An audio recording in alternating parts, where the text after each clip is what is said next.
Hi hello నమస్తే welcome to విజయ మా ఊరు ఆడియో బుక్స్ ఛానల్. నేను విజయలక్ష్మిని.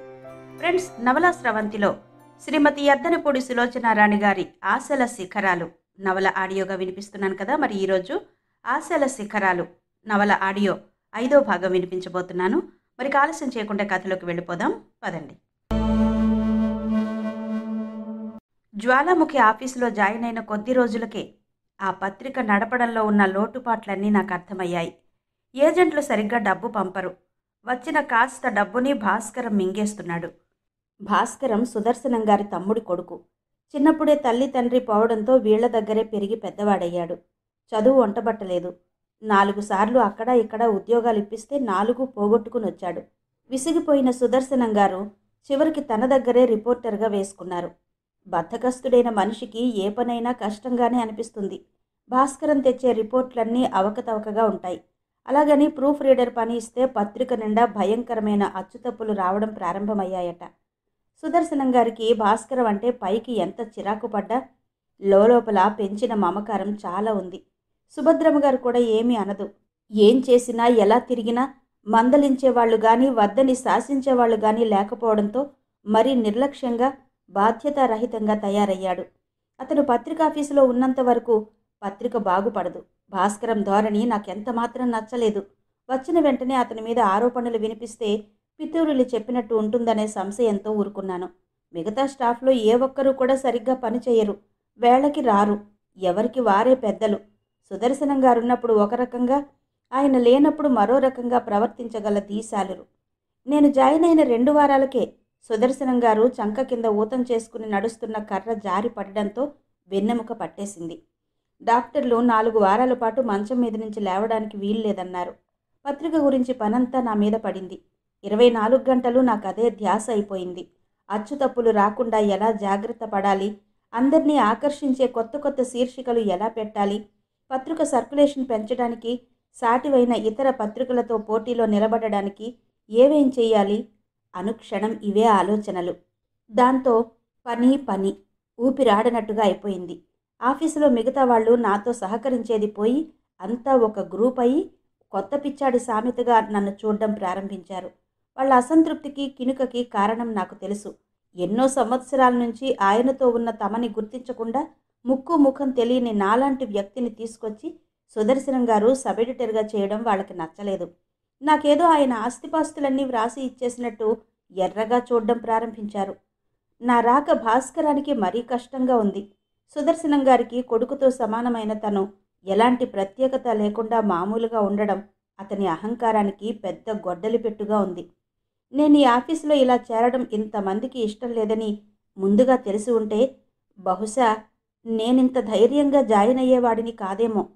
సుదర్శనం గారు పడకబెట్టడంతో సుభద్రమ్మ గారు అప్పుడప్పుడు ఆఫీస్కొచ్చి నా పని ఎలా సాగుతుందో చూసి వెడుతూ ఉండేది. నేను కూడా రోజు ఏదో ఒక సమయంలో వాళ్ళ ఇంటికి వెళ్ళి 1 గంట సేపు ఆయన దగ్గర కూర్చుని పత్రిక విషయాలన్నీ వినిపిస్తూ అవసరమైన సలహాలు పొందుతూ ఉండేవాడిని. జ్వాలాముఖి ఎడిటర్గా జాయిన్ అయిన నేను అలాగే ఉన్నాను. నా కళ్ల ముందు గోపాలం స్థితిగతుల్లో నేను కల్లో కూడా ఊహించలేనంతగా చకచకా మార్పులొచ్చేశాయి. అతనికి మంచి జీతం వస్తోంది. దాన్ని బట్టి హోదా పెరిగింది. ఖర్చులు పెరిగాయి. ఎక్కువ అద్దె పెట్టి వేరే ఇల్లు తీసుకున్నాడు. ఇంట్లో సోఫాల్లాంటివి నెమ్మదిగా వీలు వెంట కొత్తవి కొనుక్కునే వరకు నెలకింత అద్దె ఇచ్చి తాత్కాలికంగా తెచ్చుకున్నాడు.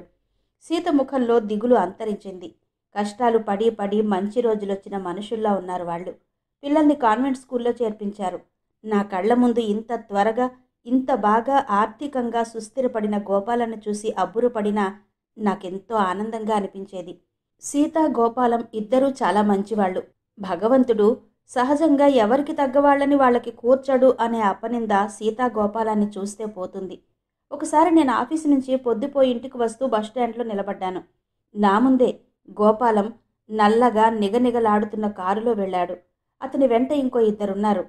గోపాలాన్ని చూడగానే అలవాటు కొద్దీ చెయ్యెత్తి గాలిలో ఊపాను. గోపాలం నా చేయి ఊపి గమనించే లోపలే కారు రెప్పపాటులో మాయమైంది. ఆ సాయంత్రం గోపాలం నా రూమ్కొచ్చాడు. వస్తూనే సారీ రవి అన్నాడు. అతని ముఖం చూస్తే దేనికో ఎంతగానో నొచ్చుకుంటున్నట్టుగా ఉంది. సారీనా? ఎందుకు అన్నాను అర్థం కాని వాడిలా చూస్తూ. సాయంత్రం నిన్ను చూసి కూడా నువ్వు చెయ్యెత్తి ఆగమని పిలుస్తున్నా వెళ్ళిపోవడం నాకు బాధగా ఉంది. నా వెంట వాళ్ళున్నారు. కారు ఆపి నిన్నెక్కించుకుంటానని అడగలేకపోయాను అన్నాడు గోపాలం. నాకు నవ్వొచ్చింది. గోపాలం మరీ విపరీతంగా ఆలోచిస్తున్నందుకు కోపం కూడా వచ్చింది. నేను పిలవలేదు. నిన్ను చూడగానే అలవాటు చొప్పున చెయ్యెత్తి విష్ చేశాను. అంతే. నువ్వు మరీ ఇలా ప్రతిదానికి కాస్త బాధపడితే నాకు కోపం వస్తుంది సీరియస్గా చెప్పాను. ఏమో రవి, నాకు ఈ జాబ్ తలుచుకుంటున్నప్పుడల్లా నీ అదృష్టమంతా నేను అనుభవిస్తున్నట్టు ఉంది. అదిగో ఆ మాటే అనొద్దంటున్నాను. తర్వాత ఇద్దరం నేను పనిచేస్తున్న చోట వివరాల గురించిన కబుర్లలో పడ్డాం. మర్నాడు ఆదివారం అయింది. నాకు పనుంది మొర్రో అన్నా వినకుండా గోపాలం పొద్దుటే వచ్చి వాళ్ళింటికి లాక్కుపోయాడు. అతని మధ్య కోమలి విలాస్కి వెళ్లే అలవాటు తగ్గించుకుంటున్నాడు. బలవంతంగా మానేసిన పేకాట మీద మనసు మాత్రం పోలేదు. ఒక్కోసారి రాత్రిపూట భోజనాలయ్యి పడుకోబోయేటప్పుడు పేకపరిచి సీతని తనతో కూర్చుని ఆడమని ప్రాణం తీస్తాడట. భోజనం చేస్తుండగా సీత గోపాలం మీద ఫిర్యాదు చేస్తున్నట్టుగా నాకు చెప్పింది. ఈరోజు నన్ను పట్టుకున్నాడు. ఇంట్లో సరదాగా ఆడితే తప్పేముంది అంటూ పేక ముక్కలు తీశాడు. తప్పుందని ఎవరన్నారు? కానీ ఆ సరదా ఏదో నాకుండొద్దు. నువ్వు చిత్రమైన వాడివి రవి. నీ చెయ్యి సాధారణంగా ఎప్పుడూ గెలుస్తూనే ఉంటుంది. అయినా ఇది నీకు వ్యసనం కాలేదు. పేకాట వల్ల దారుణంగా చితికిపోయిన కుటుంబాల్ని కళ్ళారా చూడ్డమే కారణమై ఉంటుంది బహుశా అన్నాను నేను. 10 నిమిషాలు ఆడుకుందాం అని నన్ను బలవంతంగా కూర్చోపెట్టిన గోపాలం సాయంత్రం 4 గంటలయ్యే వరకు లేవనీయలేదు. కాఫీ టిఫిన్ అందించిన సీత చిరుకోపంగా చూస్తూ అంది. సాయంత్రం అయింది, ఇహనైనా లేస్తారా? ఆదివారం, పిల్లలు బయటకు ఎక్కడికైనా తీసుకెళ్లమని గొడవ చేస్తున్నారు అంది. కావాలంటే నువ్వు వెళుదు, మమ్మల్ని చంపకు. గోపాలం విసుక్కున్నాడు. టైం చూస్తే చాలా అయింది. ఇన్ని గంటలు గడిచినట్టు ధ్యాసే లేదు. ఆట మంచి పట్టులో ఉండడం వల్ల మానవద్దని గోపాలం ఎంతో బ్రతిమాలాడాడు. సీత నువ్వు ఆడుకోండి, నేను పిల్లల్ని తీసుకుని అలా వెళ్ళొస్తాను అన్నాను నవ్వుతూ. అన్ని గంటలు ఏకబిగిన కదలకుండా కూర్చోవడం వల్ల కాళ్ళు గుదులు కట్టినట్టయ్యాయి. మంచి సమయంలో వచ్చి మా మూడు చెడగొట్టినందుకు గోపాలం సీత మీద విరుచుకుపడ్డాడు. చివరకు గత్యంతరం లేనట్టు సణుక్కుంటూ తప్పనిసరిగా లేచి మాతో బయలుదేరాడు. పిల్లలు నౌబత్ పహాడ్ వెళ్దామని గొడవ చేయసాగారు. గోపాలం ఇంటికి నౌబత్ పహాడ్కి చాలా దూరం ఉండడం వల్ల మేమక్కడికి వెళ్లేసరికి చీకటి పడి లైట్లు వెలిగాయి. అసలే ఆదివారం, అందులో వేసవికాలం. ఎక్కడా కాలు పెట్టేటంత సందు లేనట్టుగా జనం రద్దీగా ఉన్నారు. పిల్లల చేతులు పట్టుకుని కొండ మీదకి ఎక్కుతున్నారు. భాస్కరం కనిపించాడు. అతడు నన్ను చూశాడు, కానీ వెంటనే మాట్లాడలేదు. నేను పలకరిస్తానో లేదో అన్నట్టు చూస్తూ ఊరుకున్నాడు. నా అంతట నేనే పలకరించాను. భాస్కరం ఫలానా అని తెలియచెప్పి గోపాలానికి సీతకి పరిచయం చేశాను. గోపాలం పనిచేస్తున్న కంపెనీ పేరు వినగానే అది తనకు తెలుసునని, దాని యజమానులు తనకు బంధువులని చెప్పాడు. ఇద్దరూ కంపెనీ గురించిన కబుర్లలో పడ్డారు. వచ్చేపోయే జనానికి అడ్డంగా నిలబడి ఉన్నామని గమనించలేదు. పైకెళ్ళి కూర్చుందామా అన్నాను. అందరం కలిసి పైకెక్కసాగాం. సీత పిల్లలిద్దరినీ చెరో చేత్తో పట్టుకుని వాళ్ళకేదో చెబుతూ నడుస్తోంది. గోపాలం, భాస్కరం కంపెనీల గురించి ఆసక్తిగా కబుర్లు చెప్పుకుంటున్నారు. నేను చుట్టూ ఉన్న జనాన్ని గమనిస్తూ ఒక్కొక్క మెట్టే మెల్లగా ఎక్కుతున్నాను. మా ఎదురుగా రకరకాల వాళ్ళు దిగి వస్తున్నారు. కొందరి చేతుల్లో ట్రాన్సిస్టర్లున్నాయి. కొంతమంది వేరుశెనక్కాయలు నములుతున్నారు. 4 ఆడపిల్లలు కాలేజీ స్టూడెంట్స్లా ఉన్నారు. దాదాపు ఒకే వయసులో ఉన్న వాళ్ళు ఏదో చెప్పుకుంటూ కిలకిల నవ్వుతూ దిగి వస్తున్నారు. వాళ్లలో ఒక అమ్మాయి మాతో నడిచి పైకెక్కుతున్న భాస్కరాన్ని చూడగానే భాస్కర్ అంటూ దగ్గరగా వచ్చింది. హలో సత్య. భాస్కరం ఎంతో ఆడంబరంగా ఆ అమ్మాయిని చూడగానే కలిగిన ఆనందం దాచుకోనట్టు చూస్తూ పలకరించాడు. సత్య, ఆ పేరు నాకు బాగా గుర్తుంది. సుభద్రమ్మ గారి నోటి నుండి రోజుకి కనీసం 2-3 సార్లైనా వింటూ ఉంటాను. సత్య తన పక్కనున్న అమ్మాయిని భాస్కరానికి నా ఫ్రెండ్ అంటూ పరిచయం చేసింది. భాస్కరం ముందు గోపాలాన్ని, సీతని, ఆ తర్వాత నన్ను పరిచయం చేశాడు. నా గురించి పరిచయం వినగానే ఓ అంటూ చూసింది. వెడల్పుగా ఉన్న ఆ కళ్ళలో కుతూహలం కలగడం నేను గమనించకపోలేదు. మిమ్మల్ని గురించి అత్తయ్య చెప్పగా విన్నాను అంది నమస్కరిస్తూ. నేను ప్రతి నమస్కారం చేశాను. నా కళ్ళు క్షణంసేపు ఆ అమ్మాయి ముఖం మీద పరిశీలనగా నిలిచిపోయాయి. అంత పొడుగు పొట్టు కాని విగ్రహం, తెల్లటి చీర, తెల్లని జాకెట్టు, చేతులకు తెల్లటి గాజులు తప్ప ఇంకే అలంకరణ లేదు. అయినా సరే కళ్లకు పెట్టుకున్న కాటుక, నుదుటి మీద సరిగ్గా కనుబొమల మధ్య పైకి ఉన్నట్టుగా ఉన్న గుండ్రటి బొట్టు, ఇవే ఈ రెండే ఎన్నో ఆభరణాలు పెట్టుకున్నంత కళగా ఉంది. నిలబడడంలో, చేతులు జోడించడంలో ఎంతో పొందికతనం కనిపిస్తోంది. రా, మాతో కాసేపు కూర్చుందువు గాని అన్నాడు భాస్కరం. వచ్చి చాలాసేపయింది, వెళతాం. మా అందరి దగ్గర వీడ్కోలు తీసుకుంటున్నట్టు ఒకేసారి నమస్కారంగా చేతులు జోడించింది. వస్తాను. మరుక్షణంలో నా పక్క నుండే దిగి నలుగురు వెళ్ళిపోయారు. మేము పైకెక్కుతుండగా నేను వెనక్కి తిరిగి చూడకుండా ఉండలేకపోయాను. ఎవరో మనుషులు అడ్డు రావడంతో వాళ్ళు మాకు కనిపించలేదు. అందరం పైకొచ్చి పచ్చగడ్డిలో కూర్చున్నాం. సత్య, ఎంత చక్కటి పేరు అనిపించింది. కానీ ఆ పేరు అమ్మాయికి తగినట్టుగా లేదు. ఆ నిదానానికి, పొందికతనానికి ఏ సుశీలో సుగుణో అయినట్టయితే సరిగ్గా సరిపోయేది. గోపాలం, భాస్కరం ఇంకా ఏదో మాట్లాడుతూనే ఉన్నారు. దూరంగా ట్యాంక్ బండ్ మీద లైట్లు మిలమిలలాడుతున్నాయి. ఒక చేయి వెనక్కి కానించి పరధ్యాసగా కూర్చున్న నాకు ఆ రోజు సత్య గురించి సుదర్శనం గారు చెప్పిన మాటలు ప్రతి అక్షరం గుర్తుకు రాసాగాయి. సుదర్శనం గారు మంచం మీద నుంచి లేవడానికి సాధ్యం కాకపోవడంతో అన్ని పనులతో పాటు సంపాదకీయం రాసే పని కూడా నా మీదనే పడింది. పేపర్ విషయంలో అనుకున్నంత ఆశాభంగమేమీ లేదు. ఇంగువ కట్టిన గుడ్డలా ఒకనాడు నిజంగా జ్వాలాముఖిలా వెలిగిన పత్రిక దానిలో వేడిని కోల్పోయినా జనం పూర్వపు అభిమానంతో ఇంకా చదువుతూనే ఉన్నారు. ప్రస్తుతం చేయవలసిందల్లా దీనికి మెరుగులు దిద్దడం మాత్రమే. పాత చింతకాయ పచ్చడిలా కొన్ని సంవత్సరాల నుంచి ఒకే మూసలో వస్తున్న దానికి కొన్ని మార్పులు చేయాలి. ఇందులో కనిపించే విషయాలు ఎప్పటికప్పుడు నిత్య నూతనంగా సామాన్య ప్రజానీకానికి దగ్గరగా ఉండేలా చూడాలి. సాయంత్రం వేళ ఎప్పుడైనా సుదర్శనం గారి దగ్గర కూర్చున్నప్పుడు నేను మెల్లగా ఈ విషయం ఎత్తేవాడిని. ఎందుకో గాని ఆయన చప్పున నా అభిప్రాయాన్ని ఒప్పుకునేవారు కాదు.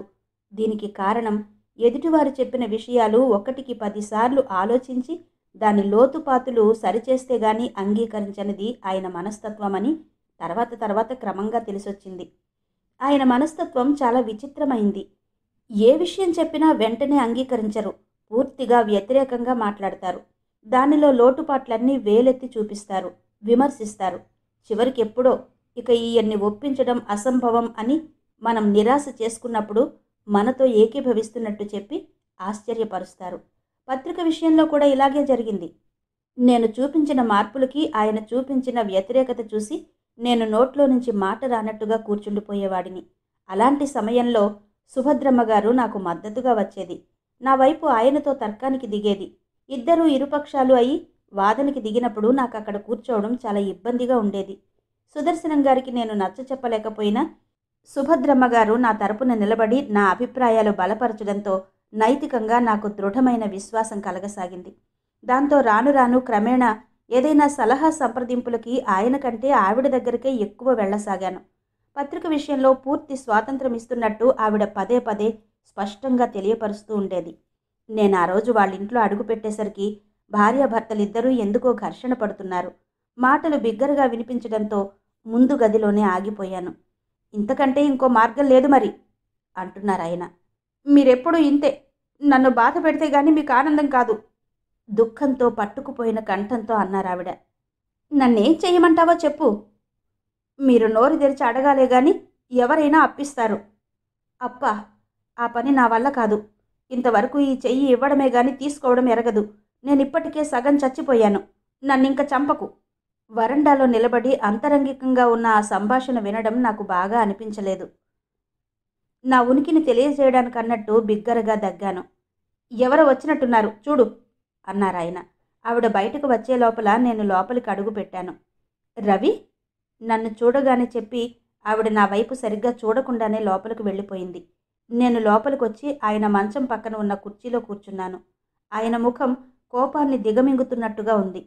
నన్ను చూడగానే బలవంతంగా చిరునవ్వు తెచ్చిపెట్టుకుంటూ, రా కూర్చో, ఏంటి విశేషాలు అని అడిగారు. కెమెరా తీసుకువెళ్దామని వచ్చాను. కెమెరానా? ఎందుకు? పనుంది, కొన్ని ఫోటోలు తీసుకోవాలి. ఆ అల్మరా తెరు అన్నారు వేలితో చూపిస్తూ. నేను తిరిగి చూశాను. నా వెనకే ఉంది అల్మరా. లేచి వెళ్ళి తలుపులు తీశాను. అందులో ఖరీదైన టీషర్టు, డిన్నర్ ప్లేట్లు, ఏవో పుస్తకాలు, వాటితో పాటు ఓ పక్కగా కెమెరా కూడా ఉంది. రేపు సాయంత్రం తెచ్చిస్తాను అన్నాను. ఆయన తల ఊపారు. మామూలుగా అయితే సుభద్రమ్మ గారు నన్ను చూడగానే ఆప్యాయంగా కుశల ప్రశ్నలు వేసినట్టు ఏదో ఒకటి మాట్లాడేది. ఈరోజు నన్ను చూడగానే లోపలికి వెళ్ళిపోయిన ఆవిడ 10 నిమిషాలైనా బయటకు రాలేదు.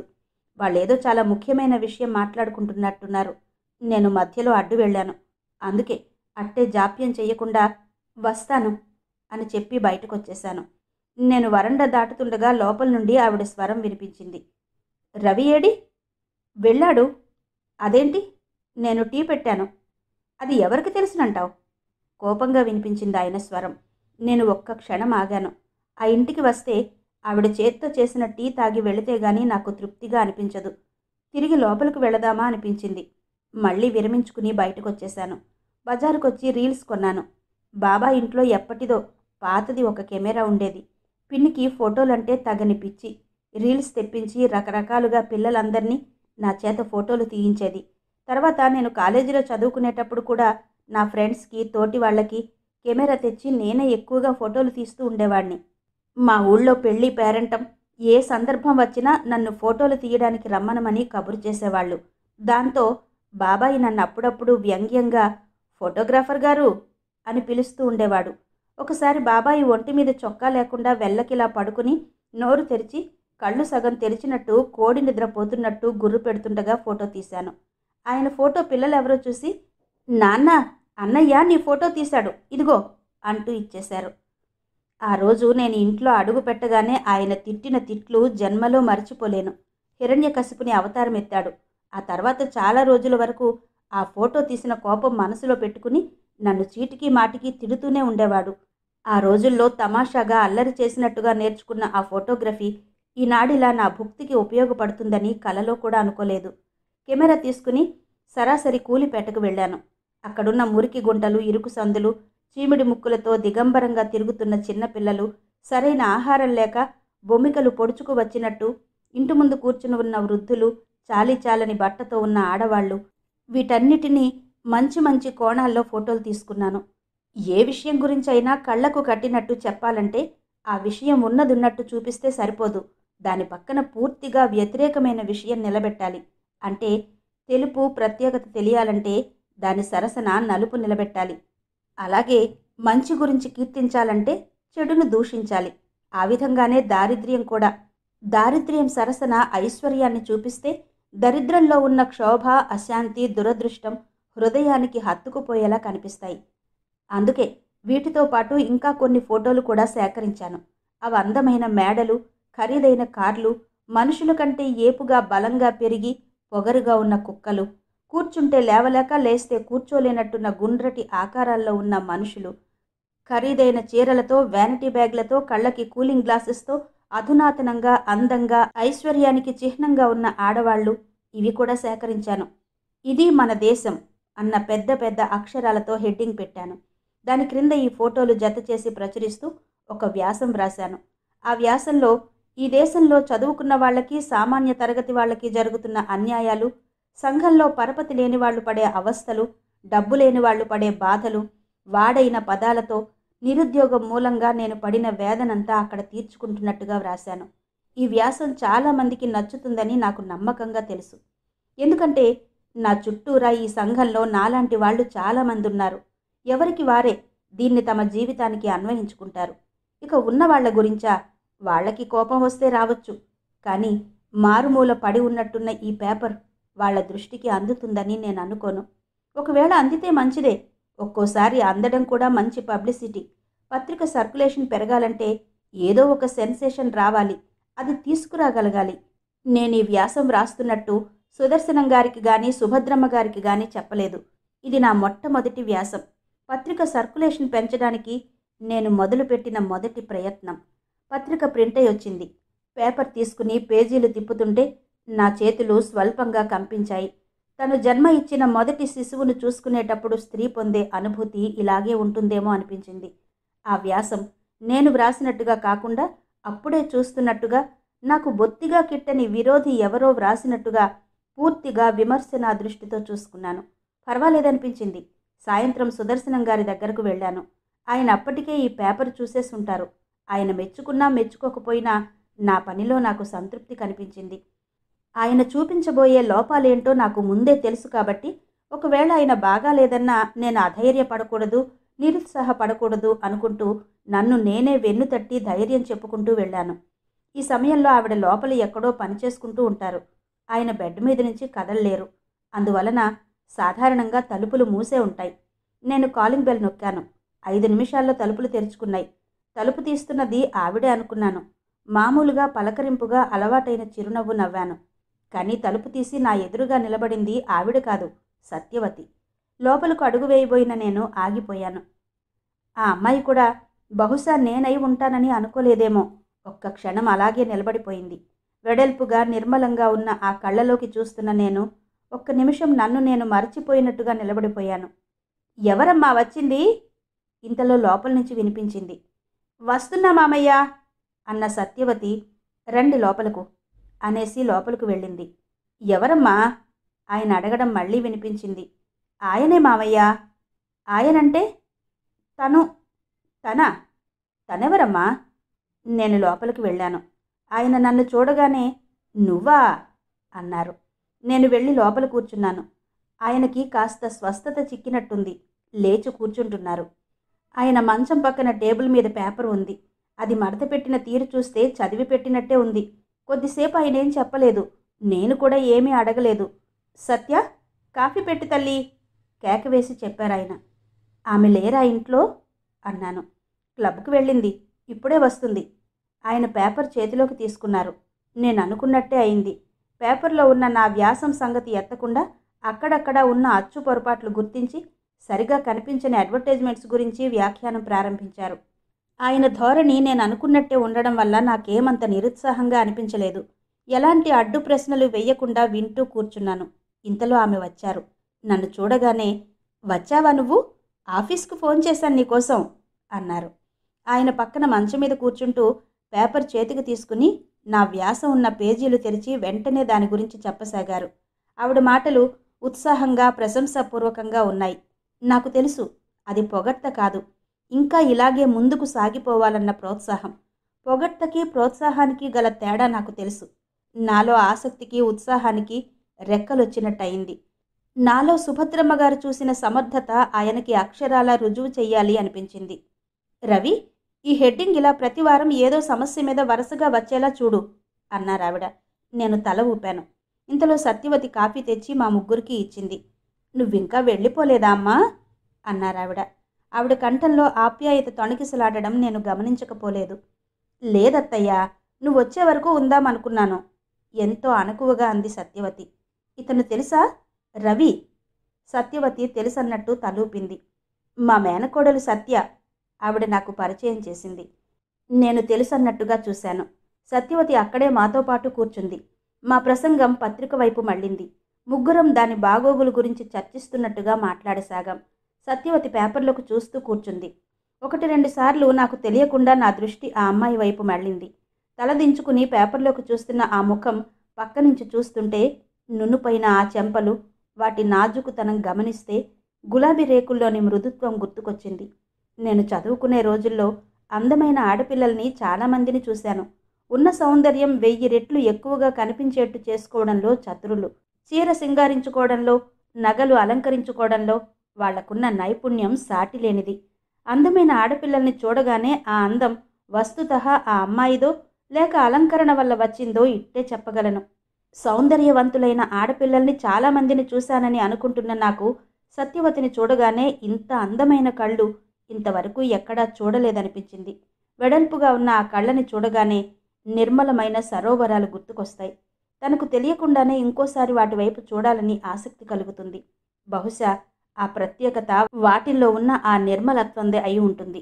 ఆ రోజు సాయంత్రం అయింది. మూర్తి, శాస్త్రి అందరూ వెళ్ళిపోయారు. నేను ఉత్తరాలన్నీ చూసుకుని అర్జెంటుగా సమాధానాలు ఇవ్వవలసిన వాటికి జవాబులిస్తూ ఉండడం వల్ల ఆలస్యమైంది. ఆఫీస్ కాగితాలన్నీ సర్ది డ్రాయర్లో పెట్టి గది తలుపులు తాళం వేసి బయటకొచ్చాను. సుదర్శనం గారి తర్వాత ఆయన బాధ్యతలన్నీ స్వీకరించిన నేను ప్రతి చిన్న విషయంలో శ్రద్ధగా, జాగ్రత్తగా ఉండసాగాను. ఆఫీసులో మొట్టమొదట అడుగుపెట్టే వ్యక్తిని నేనే. సాయంత్రం అందరికంటే ఆలస్యంగా వెళ్లే వ్యక్తిని నేనే. క్రమశిక్షణ, కార్యాచరణ ఈ రెండూ నాకెంతో ఇష్టం.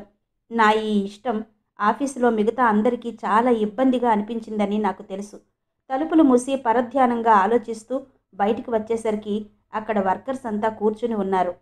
సమయం కాని సమయంలో ఏదో అర్జెంటు పని ఉంటే గాని ఆఫీస్ వాళ్ళు ఇలా రారు. అందులో మూకుమ్మడిగా అందరూ ఒకేసారి వచ్చారు. నేను మెరుపులా వాళ్ళందర్నీ ఒక్కసారి కలియ చూశాను. ఏదో అయింది. అందరి ముఖాల్లో భయాందోళనలు స్పష్టంగా ద్యోతకమవుతున్నాయి. వాళ్ళందర్నీ చూడగానే ఒక్క క్షణం ఆగాను. కానీ మళ్ళీ వాళ్ల కోసమే నేను ప్రత్యేకంగా ఆగినట్టుగా కాకుండా జేబులు తడుముకుని సిగరెట్ తీసుకుని వెలిగించుకున్నాను. వాళ్ళు కూడా నేనేదో చాలా ముఖ్యమైన పని చేస్తున్నట్టు సిగరెట్ వెలిగించుకునే వరకు శ్రద్ధగా గమనిస్తూ నిలబడ్డారు. ఏంటి విశేషం అన్నాను అగ్గిపుల్ల అవతలికి పారేస్తూ. మన ప్రెస్ మూసేస్తున్నారంటగా బాబు, వాళ్ళందరికీ పెద్దయిన ఒక అతను అడిగాడు.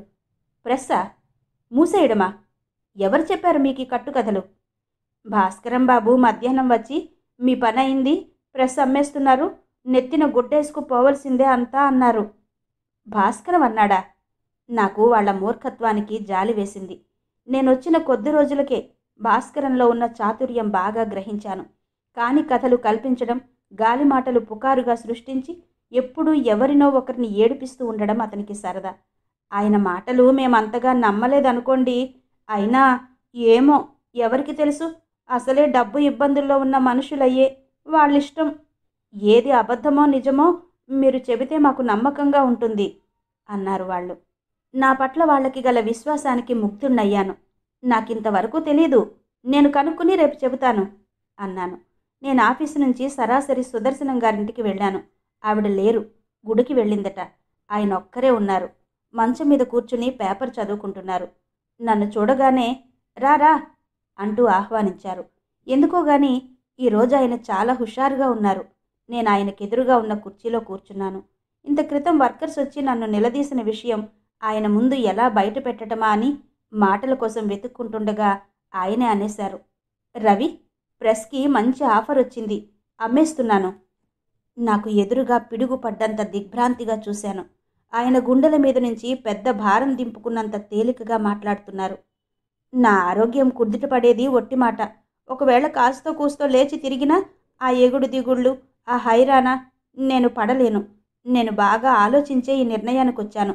ఈ ప్రెస్ అమ్మేస్తే ఉన్న అప్పు తీరిపోతుంది. నా ప్రాణం అటు ఇటు అయినా ఆవిడికి డబ్బు విషయంలో నిశ్చింతగా ఉంటుంది. దాదాపు సెటిల్ అయిపోయినట్టే. రేపొస్తారు వాళ్ళు. ఆయన బాధ, ఆవేదన నాకు అర్థమయ్యాయి. అనారోగ్యంతో అలసిపోయిన మనిషి నిస్సహాయంగా బాధను బలవంతంగా తెచ్చుకునే వైరాగ్యం. ఆయనకి ఆ ప్రెస్కి ఎంత అవినాభావ సంబంధం ఉందో సుభద్రమ్మ గారు అప్పుడప్పుడు చెబుతూనే ఉంటారు. అయినా సరే దాని మీద మమతల సంకెళ్ళు ఛేదించుకుని దాన్ని అమ్మడానికి సిద్ధమయ్యారు. ఇందులో నాతో సలహా సంప్రదింపులు జరపలేదని నేనేం బాధపడవలసిన పని లేదు. వాళ్ళకి మిగతా వర్కర్స్ అంతా ఎలాగో నేను అంతే. అందుకే ముందుగా సూచన ప్రాయంగానైనా నా చెవిన వెయ్యలేదు. నేను ఈ విషయం విన్న తర్వాత అట్టేసేపు అక్కడ కూర్చోలేకపోయాను. ఈ కొద్ది కాలంలో ఆ పత్రిక నాలో ఎన్నెన్ని ఆశలు రేపిందో, ఎన్ని వేల కలలు సృష్టించిందో ఆ భగవంతుడికే తెలుసు.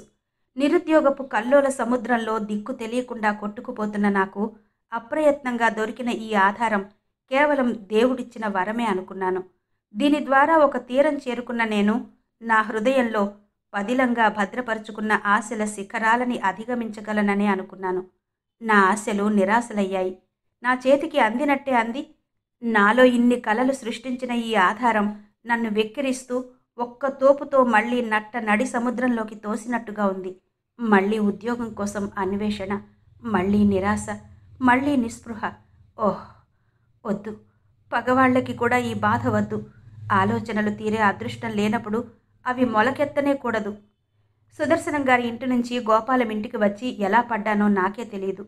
ఇంట్లో నుంచి బయటికి రావడం, బస్టాప్ దగ్గర నిలబడడం, బస్సు ఎక్కడం, ఇంటి వరకు నడిచి రావడం, ఇవేవీ నాకు గుర్తులేదు. శరీరం అలవాటైన ఈ పనులని యాంత్రికంగా చేసేసింది. నన్ను చూడగానే గోపాలం హడలిపోయాడు. చప్పున దగ్గరగా వస్తూ, రవి, ఏంటి, ఏమైంది అన్నాడు ఆదుర్దాగా. ఏముంది, భూమి గుండ్రముగా ఉండును. అక్కడున్న కుర్చీలో కూలబడుతూ నిస్సత్తువుగా అన్నాను.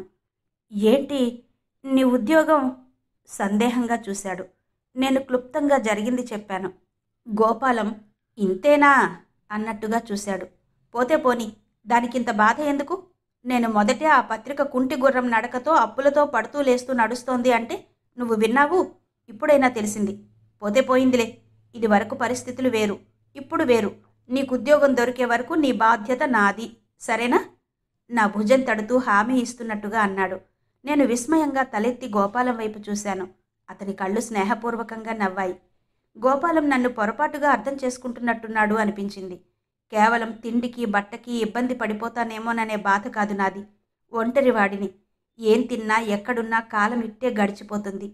పూరి గుడిసెలో ఉన్న పూటకి గతిలేని దరిద్రుడికి, ఆగర్భ శ్రీమంతుడై బంగారు తూగుటుయ్యాలలో ఊగుతున్న మనిషికి ఒకే రకంగా కాలం వెడుతుంది. నిజమే. కానీ ఆ అనుభవాల్లో ఉన్న వైవిధ్యం అదెంత అపురూపమైనది. నేను గోపాలం బలవంతం మీద ఆ రాత్రి అక్కడే పడుకున్నాను. మంచం మీద కళ్ళు మూసుకుని పడుకున్నానన్న మాటే గాని కంటి మీదకి కునుకు రాలేదు. ఎలాగైనా సరే ఈ ప్రశ్నే అమ్మనివ్వకూడదు. కానీ ఎలా? యజమానులైన వాళ్ళు వాళ్ళకేదో అవసరం వచ్చింది అమ్ముకుంటున్నారు. మధ్యలో నేనెవర్ని కాదనడానికి? ఏ అధికారంతో వారిని నేను ఆపగలను? ఆలోచించి ఆలోచించి నా బుర్ర వేడెక్కడం మినహా నాకే ఉపాయమూ తోచలేదు. చాలా బరువుగా బద్ధకంగా తెల్లవారింది. మర్నాడు ఆఫీస్కి వెళ్ళాను. జవాబు వ్రాయాల్సిన ఉత్తరాలు కొన్నున్నాయి. వాటి మీద పెద్దగా ఆసక్తి లేకపోయినా కాలం గడపడం కోసం అవన్నీ తీసి వరుసగా చూడసాగాను. 12 గంటలవుతుండగా శర్మ వచ్చాడు. మూర్తి రాలేదట. కానీ అప్లికేషన్స్ తెచ్చి ఇచ్చాడు. వాళ్ళిద్దరూ వేరే చోట ప్రయత్నాలు చేసుకుంటున్నట్టుగా చెప్పాడు. శర్మ వచ్చి వెళ్ళిన తర్వాత నాకు పనిచేయ బుద్ధి కాలేదు. మోచేతులు టేబుల్ మీద ఆనించి కుడి చేతిలో తల పట్టుకుని కూర్చున్నాను. మనసంతా ఒక రకమైన నైరాస్యం. ఏం జీవితం అనే విసుగుదల. క్షణక్షణం అడుగడుగునా జారిపడుతూ లేస్తూ ఎన్నాళ్ళిలా బ్రతకడం, ఎంతకాలం అని చీకట్లో వెతుకులాడుతూ వెలుగు దొరుకుతుందని ధైర్యం తెచ్చుకోవడం. ఈ వెతుకులాటలోనే, ఈ ఆశ నిరాశల మధ్య ఊగిసలాడుతూనే జీవితం తెల్లారిపోతుంది కాబోలు. రవి ఉన్నట్టుండి వినిపించింది. ఉలిక్కిపడి తలెత్తాను. ఎప్పుడొచ్చారో? ఆవిడ అడుగుల చప్పుడు నేను గమనించనే లేదు. గదిలో నా ఎదురుగా సుభద్రమ్మ గారు నిలబడి ఉన్నారు. మీరా? కుర్చీలో నుంచి చప్పున లేచాను. కూర్చో కూర్చో. నన్ను వారిస్తూ ఆవిడ నా ఎదురుగా ఉన్న కుర్చీలో కూర్చున్నారు. ఏంటి అలా ఉన్నావే? ఒంట్లో బాగాలేదా? బాగానే ఉంది నవ్వు తెచ్చిపెట్టుకుంటూ అన్నాను. రవి, నీకో ముఖ్యమైన విషయం చెబుదామని వచ్చాను. ఎంతో నెమ్మదిగా అన్నారావిడ. ఆవిడ చెప్పబోయేదేంటో నాకు తెలిసిపోయింది. సరిగ్గా నేను అనుకున్న మాటలే ఆవిడ నోటి వెంట వచ్చాయి. రవి, ప్రెస్ అమ్మడానికి నిశ్చయించుకున్నారాయన. నేను ఫైల్స్ చూస్తున్న నెపంతో క్రిందికి చూడసాగాను. బేరం కుదిరిందని తెలిసింది. నాకు తెలియకుండానే నా కంఠంలో కఠినత్వం జీరా తొంగి చూసింది. క్షణంసేపు ఆవిడ మాట్లాడలేదు. ఏం చెప్పాలో నాకు తోచలేదు. కొద్దిసేపు అయిన తర్వాత ఆవిడ నిట్టూర్పు విడిచారు. తర్వాత అడిగారు, రవి, ఈ విషయంలో నిన్ను సలహా అడగడానికొచ్చాను. నన్నా? సలహానా? విచిత్రంగా చూశాను. అవును, ఆ ప్రెస్ అమ్మడం నాకు ఇష్టం లేదు. సరిగ్గా ప్రసాద్ పుట్టినరోజున ఈ ప్రెస్ కొన్నాం. ఇందులో పనిచేస్తున్న వర్కర్స్, వాళ్ల సాధక బాధకాలు నాలో భాగమైపోయాయి. ప్రసాద్ పోయిన తర్వాత ఇదే నా జీవితం అయిపోయింది. ఇది కూడా లేకపోతే? ఆవిడ కంఠం వణికింది. ప్రెస్ అమ్మడం ఇష్టం లేదు. ఈ మాట వినగానే నాలో ఆశ నాగస్వరం విన్న నాగుపాములా తలెత్తింది. ఆవిడ చెప్పసాగింది. అనారోగ్యంతో ఆయన మతిపోయింది. ఇక తను మామూలు మనిషిని కాలేనని ఆయన నమ్మకం. తనకేదైనా అయితే భాస్కరం నా చేతికి ఒక్క కాని దక్కనివ్వడని, నేను అన్ని విధాలా ఇబ్బంది పడిపోతానని ఆయన భయం. వర్కర్స్ ఎవరికీ నెల నెల అనుకున్న సమయానికి జీతాలు ఇవ్వడం లేదని ఆయన బాధ. కానీ వర్కర్స్ ఎవరి నోటి నుండి ఎప్పుడూ నేను అసంతృప్తి నిండిన మాటలు వినలేదు అన్నాను. ఆ సంగతి నాకు తెలుసు.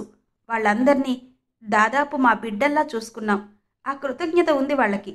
ఆయన అనేదేంటంటే, ఈరోజు కాకపోతే ఇంకో కొన్ని రోజులకైనా ఇది మూసేయాల్సిందే, దానికోసం వాళ్ళని ఎందుకు ఇబ్బంది పెట్టాలి అని.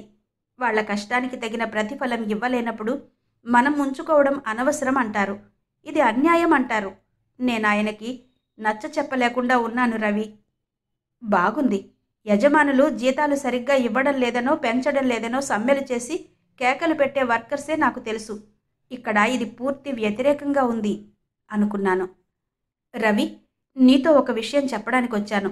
నేను ఎక్కడైనా ఒక్క 25,000 అప్పు తెచ్చి మాకున్న అప్పు తీర్చేసి మిగతాది బ్యాంకులో వేసి పత్రిక మీద డబ్బు వచ్చినా రాకపోయినా వర్కర్స్కి నెల నెల జీతాలు అందేలా చేయాలని చూస్తున్నాను.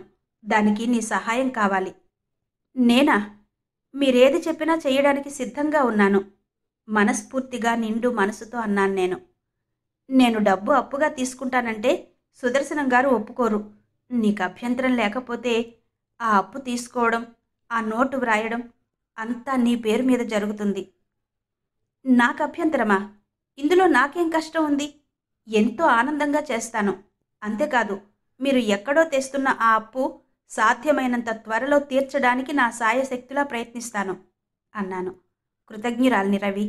నేను నీ పేరు మీద ఎందుకని అంటున్నానో తెలుసా? నువ్వు ఈ రకంగా మాకు సహాయం చేసినట్టుంటే ఇక ముందు ఎప్పుడూ సుదర్శనం గారు ప్రెస్ అమ్ముతానని అనలేరు. నీకు దీని మీద సర్వాధికారాలు ఉంటాయి. ఈ డబ్బు నువ్విచ్చి ఇందులో భాగస్వామిగా చేరుతున్నావని, అది నీ పట్టుదల అని సుదర్శనం గారికి చెబుతాను. ఈ రూపంగా అయితే ఆయన తప్పకుండా ఒప్పుకుంటారు. నువ్వు కావాలంటే ఆలోచించుకో, నేను సాయంత్రం వస్తాను అన్నారావిడ. ఆలోచించడానికి ఇందులో ఏం సాధక బాధకాలున్నాయని? నాకు తప్పకుండా అంగీకారమే అన్నాను నేను. అయితే నేనిప్పుడే ఇంటికి వెళ్ళగానే ఈ విషయం ఆయనకి చెబుతాను. అలాగే ఆవిడ లేస్తూ నిట్టూర్పు విడుస్తూ అన్నారు. మా పెళ్ళైన ఇన్ని సంవత్సరాల్లో ఆయన దగ్గర అబద్ధమాడడం ఇదే మొదటిసారి. ఒక విధంగా ఆలోచిస్తే ఆయన కోసం చేస్తున్న పనే ఇది. తను అనారోగ్యంతో విసిగిపోయి ఈ వర్కర్స్ బాధ చూడలేక ఈ అప్పు తీర్చడం కోసం అమ్మేస్తానని అన్నా తర్వాత చాలా బాధపడ్డారు. ప్రెస్ మీద నాకంటే కూడా ఆయనకి ఎక్కువ మమకారం అన్నారు సుభద్రమ్మ గారు. నేను ఆవిడతో బయట వరకు వచ్చి సాగనంపాను. ఆవిడని పంపి తిరిగి వస్తుంటే అరగంట క్రితం నా తల మీద కొండంత భారంగా ఉన్న బరువు హఠాత్తుగా దిగిపోయినట్టయింది. రాత్రి నుంచి నన్ను నిరాశ నిస్పృహతో నిర్జీవం చేస్తున్న నైరాస్యం గాలికి చెల్లాచెదురుగా ఎగిరిపోయింది. ఒకసారి ఆ పరిసరాలన్నీ కలియ చూశాను. ఎందుకోగాని నాకా క్షణంలో ఈ పాత భవనానికి, నా జీవితానికి ఏదో అవినాభావ సంబంధం ఉన్నట్టుగా తోచింది. ఆశల శిఖరాలు శ్రీమతి యద్దనపూడి సులోచనారాణి గారి నవల ఆడియో 5వ భాగం విన్నారు కదా. మిగిలిన కథ తర్వాతి భాగాల్లో వినిపిస్తాను. అంతవరకు సెలవు. నమస్తే.